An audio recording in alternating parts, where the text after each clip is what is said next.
దావీదు కీర్తన ఈ యొక్క 100 చాప్టర్ మనం చూస్తే, అధ్యాయాన్ని మనం చూస్తే, ఈ యొక్క ప్రపంచంలోని ప్రజలంతా దేవునిని సంతోషంతోనూ ఆరాధించాలి. అలాగే ఆయన్ను మన యొక్క సృష్టికర్తగా ఏంటండి ఆయన్ని కొనియాడాలని, ఆయనే మన దేవుడుగా ఉన్నాడని, ఆయనే మన కాపరిగా ఉన్నాడని మనం ఏంటంటే దేవుణ్ణి ఎల్లప్పుడూ నిరంతరము స్తుతించాలని చెప్పి ఒక కీర్తన యొక్క సారాంశం. ఆ యొక్క చివరి వచనంలో కూడా మనం చూస్తే, కీర్తనలు పాడుచు ఆయన ఆవరణంలో ప్రవేశించుడి, ఆయన స్తుతించుడి, ఆయన నామమును గణపరచుడి. యెహోవా దయాళుడు, ఆయన కృప నిత్యముండును, ఆయన సత్యము తరతరములు ఉండునంట. అంటే ఆయన్ని ఎల్లప్పుడూ స్తుతించాలి. హిస్టరీకి వెళ్తే కొంతకాలము ఈయన్ని స్తుతించలేదంట, దేవుని స్తుతించలేకపోయేటప్పటికి, తర్వాత ఆ యొక్క స్తుతి ఆరాధన జరగకపోయేటప్పటికి తర్వాత 80 సంవత్సరాల కంట మరలా ఈ యొక్క స్తుతి ఆరాధన చేయాలని చెప్పేసి యొక్క దావీదు ఇక్కడ అందరికీ ఆజ్ఞాపిస్తున్నట్లు, ఆయన మందిరంలోనికి వచ్చి ఆయన స్తుతించాలన్నట్లుగా హిస్టరీని మనం చూస్తాం. మీ అందరికీ తెలుసు, చాలాసార్లు మనము చదివే ఉంటాం. అయితే ఇక్కడ మనం చూస్తే 3వ వచనాన్ని ప్రత్యేకంగా మనము ధ్యానం చేసినట్లయితే, ఆయనంట యెహోవాయే దేవుడని ఏమండి తెలుసుకోవాలంట. యెహోవాయే దేవుడని తెలుసుకోవాలి. తర్వాత ఆయనే మనలను పుట్టించాడు, ఆయనే మనలను పుట్టించాడు. ఎవరు పుట్టించారండి? ఈ లోకంలో సమస్తాన్ని ఎవరు పుట్టించారండి?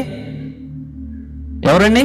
ఆయనే. ఆయనంటే సర్వ సృష్టికర్త యెహోవాయే. ఆ యొక్క దేవుడే మనలను సృజించాడు. ఎందుకు సృజించాడు? ఎందుకు సృజించాడు? మనల్ని ఎందుకు పుట్టించాడు? ఆయనే మనల్ని సృజించాడు కాదా? ఆయనే మనల్ని పుట్టించాడు కదా. ఎందుకు పుట్టించాడండి? ఈ లోకంలో ఒక చెట్టును చూస్తే ఏమవుతుందండి? అది మొలకెత్తిందంటే ఎక్కడ దాకా వెళ్ళిపోతుందండి? దాని యొక్క ఫలం వచ్చే వరకు అదేం చేస్తుందండి?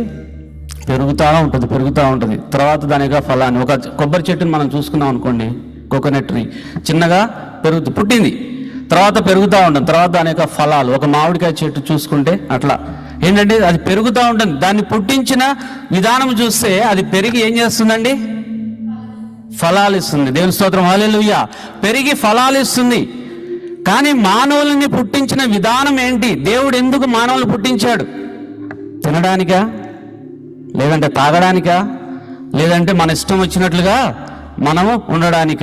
ఒక పర్పస్ అనేది దేవుడు మనకి ఇచ్చాడు. ఈ లోకంలో ఒక కుక్కను పుట్టించాడు అంటే అది విశ్వాసంగా ఉంటుంది కదా.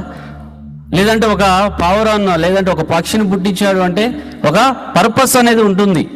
లేదంటే ఒక చెట్టును పుట్టించాడంటే ఒక పర్పస్ అనేది కంపల్సరీగా ఉంటుంది. ఆయనే మనల్ని పుట్టించాడు. ఆయన మనల్ని ఎందుకు పుట్టించాడు? ఈరోజు మనము ఒకరికొకరు మనము ఒక ప్రశ్న మనం వేసుకుంటే, ఎందుకు పుట్టించాడు? ఎక్కడో మనం ఇండియాలో ఉన్న వాళ్ళని తీసుకొచ్చి ఇక్కడ పెట్టాడు. ఏంటండి? ఎందుకు పెట్టాడు?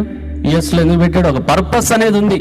యుఎస్లో ఉండి, అమెరికాలో ఉండి మనం ఏంటి ఒక గొప్ప జీవితము జీవించాలని, లేదంటే ఒక మేడలు మిద్దెలు కట్టాలి, లేదంటే ఒక విలాసవంతమైన వాటిని ఉండాలనా? ఉంటున్నారు, చాలామంది ఉంటున్నారు. కానీ దేవుడి యొక్క ప్రణాళిక వేరండి. దేవుని స్తోత్రం, హల్లెలూయా. ఆయనే మనలను పుట్టించాడు, ఇంకెవరు పుట్టించాలి. ఆయన మనల్ని పుట్టించాడు కాబట్టి ఆ యొక్క పర్పస్ అనేది కంపల్సరీగా ఉంటుంది, ప్రతి ఒక్కరికి ఉంటుందన్నమాట. ఆ యొక్క పర్పస్ ఏంటి అనేది మనం చూస్తే, అది మనము ఏంటండి? ఆయనను ఆరాధించాలి, ఆయనే దేవుడని తెలుసుకోవాలి. మనం తెలుసుకున్నాము, ఇతరులకి మనము ఇస్తున్నామా? నీ యొక్క సాక్ష్యం, మన యొక్క సాక్ష్యం గొప్పది. మనము ఇండియాలో ఉండి ఇక్కడ దాకా వచ్చామంటే గొప్ప గొప్ప సాక్ష్యం. చిన్నగా వచ్చామండి, ఎన్నో దేవుడు మన యొక్క జీవితాల్లో ఎన్నో ఏంటంటే ఆశీర్వాదాలు, ఎన్నో ఏంటంటే అద్భుతాలు చేస్తేనే మనం ఇక్కడికి వచ్చాం. కానీ ఇక్కడ ఉన్నప్పుడు మనము ఆయన మనల్ని పుట్టించినప్పుడు, ఆయన మనల్ని ఆ యొక్క ప్రణాళికతో మనం ఇక్కడికి తీసుకొచ్చినప్పుడు మనం ఏం చేస్తున్నాం? ఆదివారం 1 గంట సేపు వచ్చి మనం ఏం చేస్తున్నాం అండి? ప్రార్థన చేసుకున్నాం, వెళ్ళిపోతున్నాం. మళ్ళా సండే వచ్చి మళ్ళా ప్రార్థన చేసుకుంటాము. మన యొక్క ప్రణాళిక ఏంటి? ఆయన యొక్క పర్పస్ ఏంటి? ఆయన యొక్క మనల్ని ఎందుకు పుట్టించాడు అనేది మనం చూస్తే బైబిల్ గ్రంథంలో చాలామంది ఉన్నారు. మనం చూస్తే సమయం సరిపోదు, కానీ చాలామంది మనకి ఇక్కడ బైబిల్ గ్రంథం ఆయన ఎందుకు పుట్టించాడు అని అంటే ఆ యొక్క పర్పస్ను ఫుల్ఫిల్ చేసిన వాళ్ళు చాలామంది ఉన్నారు.